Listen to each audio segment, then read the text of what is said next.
দর্শক, আপনাদের সবাইকে সাদর আমন্ত্রণ জানাচ্ছি মিল্ক ভিটা ঝটপট ইফতারে। সঙ্গে আছি আমি রাহিমা সুলতানা রিতা।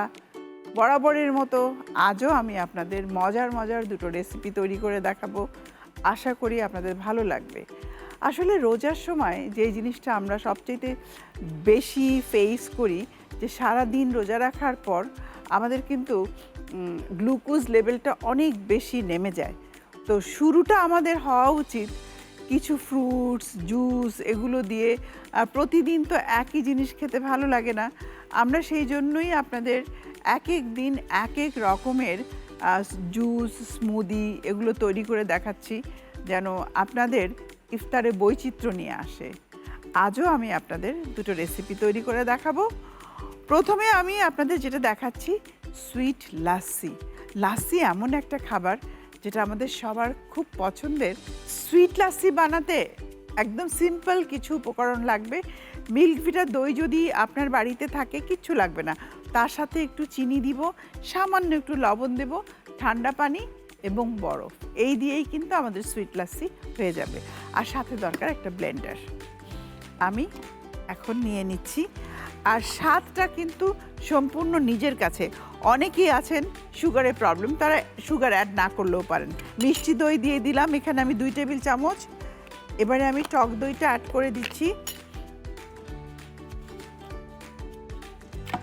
টক দইও এখানে যাবে 2 টেবিল চামচ পরিমাণ। ব্যাস।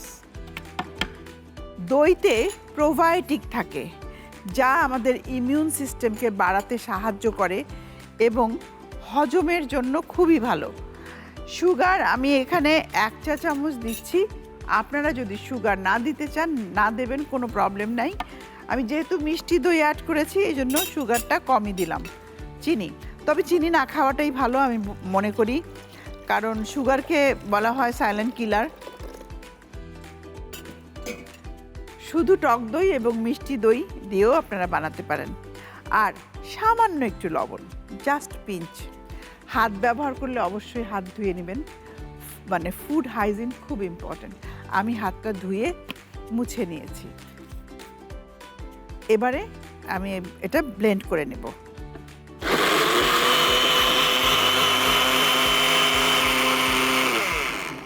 ব্লেন্ড হয়ে গেছে, এবারে আমি পরিবেশন করে দেব।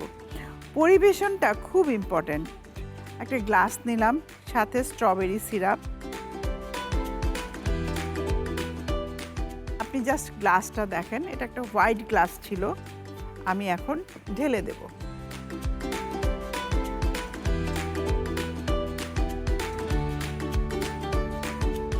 আমি ঢেলে দিচ্ছি।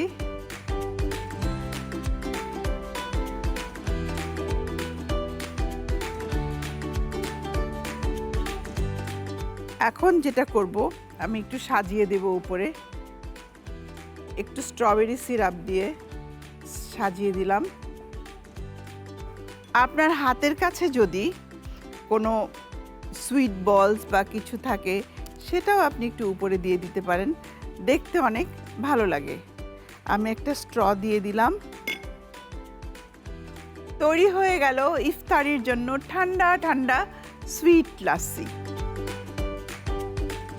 প্রিয় দর্শক, মিল্ক ভিটা ঝটপট ইফতার থেকে নিয়ে নিচ্ছি ছোট্ট একটা বিরতি। আমাদের সঙ্গেই থাকবেন, কোথাও যাবেন না। ফিরে আসছি একটু পরেই।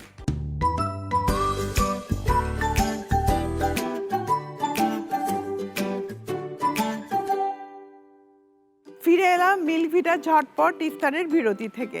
আশা করি আমাদের সঙ্গেই ছিলেন। এখন আমি যে রেসিপিটা তৈরি করে দেখাবো এটা হলো চিড়া এবং ফ্রুটস। চিড়া রোজার সময় একটা আদর্শ খাবার, পেটটাকে ঠান্ডা রাখে।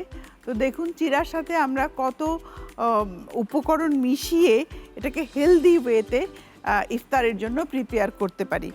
আমি এখন তৈরি করব। এখানে আমি চিড়া নিয়েছি।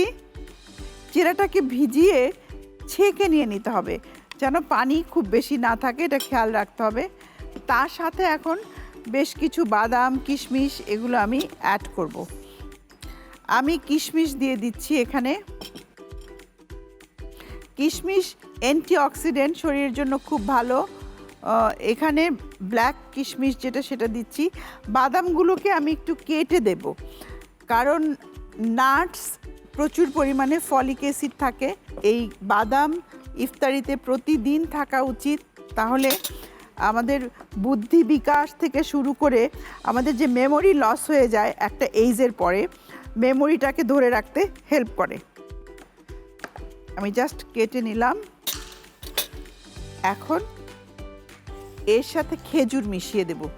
খেজুরের মধ্যে প্রচুর পরিমাণে আয়রন আছে। বিশেষ করে আমি বলবো যে মেয়েদের আয়রনের ঘাটতি খুব বেশি থাকে। রোজায় যদি প্রতিদিন তারা 2টো করে খেজুর বা খেজুর দিয়ে তৈরি এরকম রেসিপি করেন, তাহলে তারা সুস্থ থাকতে পারবেন। এর সাথে আমি এখন মিশিয়ে দেব গুঁড়ো দুধ। মিল্ক ভিটা গুঁড়ো দুধটা দেব আমি। এখানে যারা পছন্দ করেন জুসি খেতে, তারা চাইলে মিল্ক ভিটা তরল দুধটাকে জাল দিয়ে একটু ঘন করে দিতে পারেন, কিন্তু আমি অত জুসি চাচ্ছি না, আমি একটু ড্রাই চাচ্ছি, সেই জন্য আমি মিল্ক ভিটা গুঁড়ো দুধটা এখানে ব্যবহার করছি। এখানে প্রায় 2 টেবিল চামচ পরিমাণ আমি নিলাম, ব্যাস আমার হয়ে যাবে।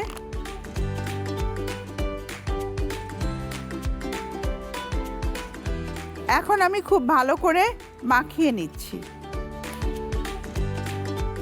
এরপর আমি এখানে মধু দিয়ে দিচ্ছি।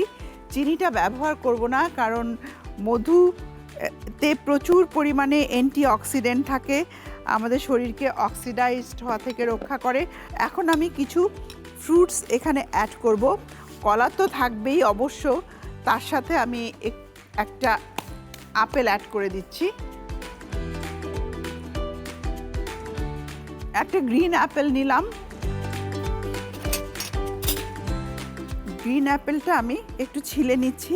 করোনা কিন্তু আমাদের এখনো ছেড়ে যায়নি, তো আমাদের ইমিউনিটি বুস্ট করার জন্য আমাদের এমন কিছু রেসিপি দরকার যেগুলো আমাদেরকে ইমিউনিটিকে বুস্ট করবে, ভালো রাখবে। আমি দিয়ে দিলাম। ফ্রুটসটা সম্পূর্ণ আপনার নিজের কাছে নিজের পছন্দ মতো অ্যাড করতে পারেন। আমি এর সাথে এখন যেটা করব, কলা দেব। কলাটা আমি ওপরে দিব লাস্টে। এখন দিয়ে দিচ্ছি, বুঝতেই পারছেন একটা হেলদি ইফতারের রেসিপি এটা।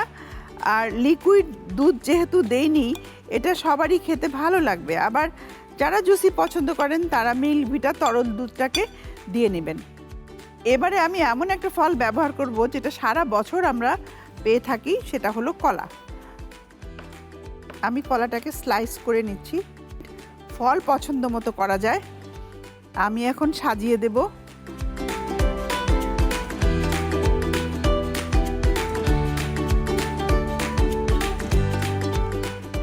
সাজানোটা সম্পূর্ণ নিজের কাছে।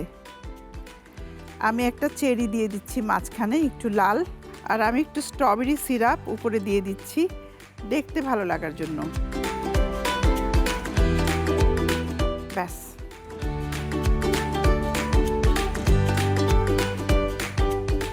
তৈরি হয়ে গেল ইফতারির জন্য আমার চিরা এবং ফ্রুটস। আসলে এটা এত মজার একটা আইটেম, বাড়িতে অবশ্যই আপনারা ট্রাই করবেন এবং খেয়ে দেখবেন। এবং সবচেয়ে বড় জিনিস যেটা, যে আপনার সুস্বাস্থ্য রক্ষায় এই রেসিপিটি হেল্প করবে। আর পরিবারের যারা ছোটরা আছে, যে সাধারণত ফল, চিরা, দুধ খেতে চায় না, তাদের জন্য তো এটা খুবই একটা আকর্ষণীয় রেসিপি হবে, সবাই মিলে খাবেন। এই ছিল আমাদের আজকের মিল্ক ভিটা ঝটপট ইফতার আয়োজনের। আমরা আজকে 2টো পুষ্টিকর রেসিপি আপনাদের তৈরি করে দেখালাম। আশা করি ভালো লেগেছে। ট্রাই করবেন, পরিবারের সবাইকে নিয়ে খাবেন, নিরাপদে থাকবেন এবং RTV সঙ্গেই থাকবেন।